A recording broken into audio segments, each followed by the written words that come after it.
Hello friends, class 9 social science chapter 3 electron politics of civics का ये friend third chapter है। आज start हम करते हैं फर्स्ट इलेक्शंस। अब इलेक्शंस क्या है, व्हाट इज इलेक्शंस, और इलेक्शन के बारे में हर एक कंट्रीज में आपको मालूम है इलेक्शंस होते हैं। खासली जो डेमोक्रेटिक कंट्री के अंदर फ्री और फेयर इलेक्शंस होते हैं। So elections are a democratic way of selecting representatives. Democracy ensure the right to choice of the people. Democratic countries के अंदर द इलेक्शंस के थ्रू जो अपने रिप्रेजेंटेटिव को वो चॉइस कर सके। Also the regular interval of time, यानी कि आपको मालूम है कि एवरी 5 years हमारे इलेक्शंस होते हैं। सो यानी कि अलग अलग कंट्रीज के वाइज डिपेंड उसका जो टेनर होता है उसी के हिसाब से, मोस्टली हमारे जो इस कंट्री के हिसाब से 5 years उसका टेनर है। They ensure that the representative rules as per wishes of the people. Elections help voters to choose a representative and who will make law for them. Election के through हर एक को chance मिलता है अपने representative को elect करने का। Also depend on the laws के जो कंट्री के जो फंडामेंटली जो लॉज बने हैं उसके कॉन्स्टिट्यूशन के हिसाब से। So government and take the major decision, और इस तरह गवर्नमेंट उसके डिसीजन लेती है। The voters can choose the party and whose a policy will guide the government and law making. इस तरह वोटर्स अपने कैंडिडेट को सिलेक्ट करते हैं, और इस तरह जो कैंडिडेट सिलेक्ट होता है ही guided the government and law making, यानी कि वो अपना नॉलेज शेयर करता है, वो गवर्नमेंट को गाइड करता है और उसको हैंडल करता है। The election is a mechanism by which a people can choose their representative at regular interval and change them if they wish to. यानी इलेक्शन एक मैकेनिज्म है कि जो पीपल के द्वारा अपने रिप्रेजेंटेटिव को सिलेक्ट किया जाता है, और रेगुलर इंटरवल यानी कि एवरी 5 years जहां हमारा इलेक्शन होता है, और उसके थ्रू जो हमारी गवर्नमेंट में चेंज लाया जाता है।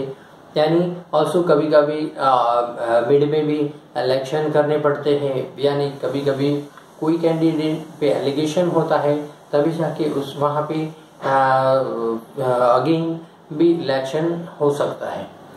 Now what makes an election democratic. अब किस तरह हमारा इलेक्शन डेमोक्रेटिक है डेमोक्रेटिक कंट्रीज के अंदर, तो आपको मालूम है कि फ्री और फेयर इलेक्शन होते हैं। जैसे इंडिया आपको मालूम है हमारा कंट्री डेमोक्रेटिक कंट्री है। So some non democratic nation also have election but they are not real choice. Non democratic countries के अंदर भी इलेक्शन होते हैं, बट वहाँ पे उनके लिए तो जो प्रॉपर जो रियल चॉइस नहीं मिलती है। यानी वोटिंग के लिए उसके जो नॉर्म्स और उसके रूल्स और रेगुलेशन बनाए गए होते हैं। कहाँ पे कब पहले ऐसा होता था, कभी कभी कोई वुमेन को वोटिंग राइट नहीं थे, प्रॉपर्टीज जो पसेस नहीं करता उनको भी वोटिंग राइट नहीं थे। तो इस तरह उनको रियल चॉइस नहीं मिलती है। So everyone should be able to choose, everyone should have one vote and every vote should have equal value. तो डेमोक्रेटिक कंट्रीज के अंदर क्या होता है कि every people have one vote and it's a equal value. Also universal adult franchises, यानी कि एक एज लिमिट फिक्स की जाती है कि जो उसके बाद वो, यानी कि हमारे यहाँ 18 years है। After 18 years you can vote, आप वोट डाल सकते हैं। So there should be parties and candidate to choose from freedom to contest and wide choice for people. और इस तरह आप अपने कैंडिडेट को रिप्रेजेंट कर सकते हैं, और आपको एक राइट मिलता है एडल्ट फ्रेंचाइजी के हिसाब से। आपको एक अपना रिप्रेजेंटेटिव सेलेक्ट करने का वोटिंग राइट मिलता है। Election must be held at regular intervals, वो मैंने आपको बताया कि एवरी 5 years हमारे इलेक्शंस होते हैं। Candidate preferred by the people and should be elected.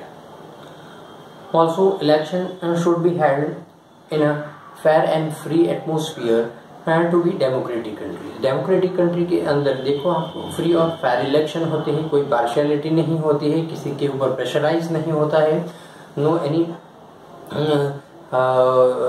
Rules against it, यानी कि कोई भी ऐसे रूल्स नहीं है कि जिसकी वजह से कोई भी नॉर्मल पीपल को हानि हो।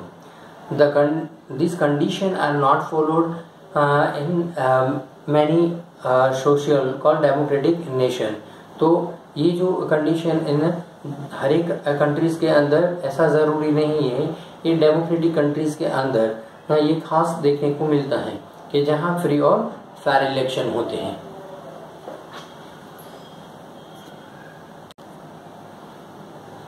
अब नेक्स्ट पॉइंट पॉलिटिकल कंपटीशन, उसके डिमेरिट्स और मेरिट्स यहाँ पे बताए हैं। सो पॉलिटिकल कंपटीशन के डिमेरिट्स देखते हम। First, in the name of the political party many unwanted practices are followed, creates a sense of disunity.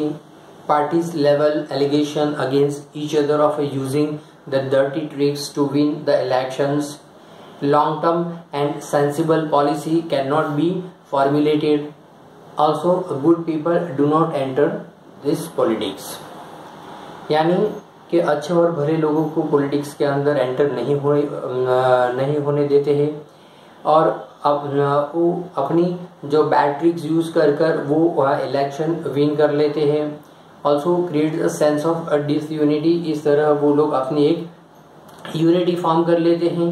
और ऑल्सो अनवांटेड प्रैक्टिसेस फॉलो, यानी कि जो नहीं करना चाहिए वो सारी ये पॉलिटिकल कंपटीशन के हिसाब से, यानी कि वो लोग किसी भी तरह राइट्स या दंगे करा सकते हैं।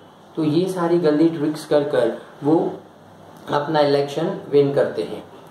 अब मेरिट्स क्या है? Election are a good because they force the ruling party to perform and the government is aware that it will be voted out of power and it is does not perform as the people expected. यानी election हमारे यहाँ ये उसके जो merit से ये benefits, यानी election हर एक जहाँ पे अलग अलग जो रूलिंग पार्टी है, जो पीपल उसको सिलेक्ट करते हैं वही उसका रियल जो रिप्रेजेंटेटिव फॉर्म होता है।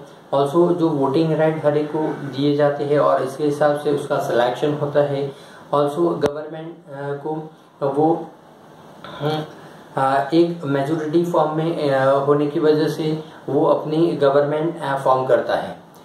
It force parties and leaders to perform, so competition is good also, यानी कंपटीशन एक तरह से अच्छी होती है कि इलेक्शन होते हैं तो उसमें कंपटीशन होती है, इसकी वजह से वो जो लीडर है वो अपने कंट्री के लिए अच्छे काम करे, तो वो ये एक बेनिफिट रहता है उसके कंपटीशन के हिसाब से।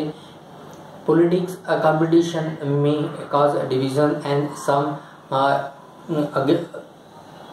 ugliness, but it finally help to force a political party and leader to serve the peoples। तो पॉलिटिकल जो कंपटीशन होते हैं उसमें अलग अलग जो डिविजन्स होते हैं और उसमें finally help to force of the parties, और ये जो पार्टी को उसका सपोर्ट मिलता है जो लीडर सर्विस, यानी कि जो अच्छे काम करता है और तो उसको इलेक्शन विन होने में उसकी श्योरिटी रहती है, यानी कि जो लोगों के लिए काम करता है तो ये उसके बेनिफिट्स रहते हैं। यानी ये जो इसके मेरिट्स है, यानी जैसे कोई भी एक एग्जाम्पल लेते हैं, कोई भी जो अच्छा लीडर है वो काम करता है तो उसका ही सिलेक्शन होगा, तो यानी कि उसकी लोगों के अंदर फेम होगी, लोग अपने दिल से उसको रिप्रेजेंट करेंगे। तो ये सारी चीज़ इलेक्शन कंपटीशन के हिसाब से होती है। और उसके जो हमने डीमेरिट्स देखे वो यानी इलेक्शन में विन करने के लिए काफ़ी बैड ट्रिक्स भी अप्लाई किए जाते हैं। अवर इलेक्शन सिस्टम, अब हम हमारा इलेक्शन सिस्टम देखते हैं। Next point, our election system. First, a voters list is compiled. पहले वोटर लिस्ट बनता है सारे लोगों का, voter list of all the peoples of the country. Then the election date is announce, election date announce होती है। Second point, the country is divided into constituency for the purpose of the election. तो countries की अलग अलग जो province होती है वो यानी कि कॉन्स्टिट्यूएंसी उसको डिवाइड की जाती है और उसके जो वार्ड्स होते हैं वो फिक्स किए जाते हैं इलेक्शन के। There are a separate constituency for the center and the state legislature. The voters have to elect a one representative for the Lok Sabha from each constituency. यानी कि टोटल नंबर ऑफ जो लोकसभा के 543 constituencies है, so they are called the member of parliament and the constituency are formed on the basis of population. और ये जो population के हिसाब से कॉन्स्टिट्यूएंसी डिसाइड की जाती है कि what are the number of the people of areas, यानी कि कितनी पॉपुलेशन है वहाँ की, उसी के हिसाब से उस वहाँ की कॉन्स्टिट्यूएंसी जैसे कि उसकी जो लिमिट होती है कि उसकी इतनी कि 15,000 पॉपुलेशन के 50,000 पॉपुलेशन, तो उसी के हिसाब से एक कॉन्स्टिट्यूएंसी एक फॉर्म होती है। So these each state is divided into constituency and the specific number of the members are called the member of legislative assembly. They are elected. और इस तरह कॉन्स्टिट्यूशन में जो डिवाइड किया जाता है और इस हर एक कॉन्स्टिट्यूएंसी के जो मेंबर्स होते हैं and they are elected for the representatives. Sometimes the constituency are called as seats, तो हम उसको बोलते हैं सीट्स भी बोलते हैं, यानी कि उसको सीट मिली या नहीं मिली या तो वो ये सीट पर आ गया तो हम ऐसा बोला करते हैं। So some it is called the seats and the dates of the general election are announced, और उसकी जो जनरल इलेक्शन की डेट अनाउंस्ड होती है। तो ये सारे हमारे इलेक्शन सिस्टम के पॉइंट्स हैं। नाउ नेक्स्ट,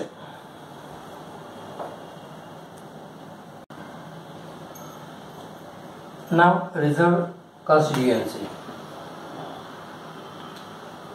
यानी constitution has a special system of reserve constituency for a weaker section।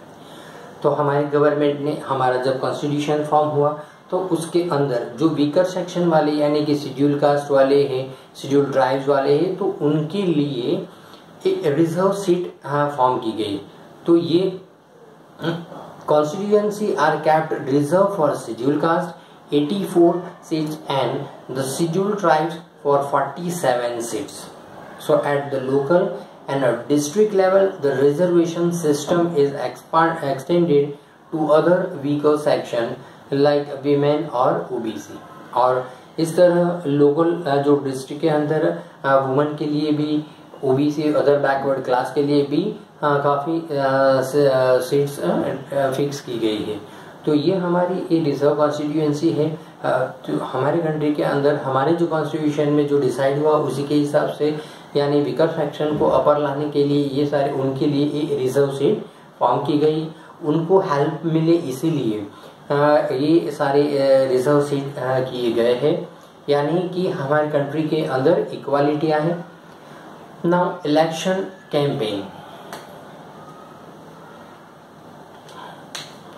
political parties try to focus public attention to bigger issues during the election campaign, यानी कि जो political party है always bigger issues पे election campaign पे ज़्यादा focus करते हैं। So in the election campaign the political party have to agree for the model code of conduct, और इलेक्शन जो कैंपेन होते हैं उस तरह वो अपनी पार्टीज उसके साथ उसके मॉडल के थ्रू यानी कि जो कोड ऑफ कंडक्ट के थ्रू वो जो अग्री होती है, और सारे उसका जो टाइम ड्यूरेशन होते हैं उसके यानी कि इलेक्शन आने वाले उसी के पहले इलेक्शन कैंपेन होते हैं, और इस तरह वहाँ पे उनके सारे डिस्कशन होते हैं। Now next, independent election commission, अभी हमारा लास्ट पॉइंट है, उसके बाद हमारा चैप्टर ओवर हो जाएगा। So in India election are conducted by an independent and a very powerful election commission. हमारा इंडिया का देखो वेरी एकदम पावरफुल इलेक्शन कमीशन है। So in the last few years voters are participating in the election related activity on the fair scale, यानी कि पहले election की जो इलेक्शन वोटिंग थे वो उसका जो रेशियो परसेंटेज ऑफ रेशियो कम था, धीरे धीरे ये वोटिंग रेशियो इंक्रीज हो रहा है। So in India the election outcomes is accepted generally peaceful way as people's verdicts. Also there are many challenges to free and fair election। तो ये हमारे इंडिपेंडेंट इलेक्शन के लिए बहुत सारे पॉइंट है जो हमारा कंट्री में फ्री और फेयर इलेक्शन है। हमारा जो इलेक्शन सिस्टम है वो पावरफुल इलेक्शन कमीशन है। तो यानी जो व्हाट इज कोई भी पीपल पार्टिसिपेट हो सकते हैं इसके अंदर।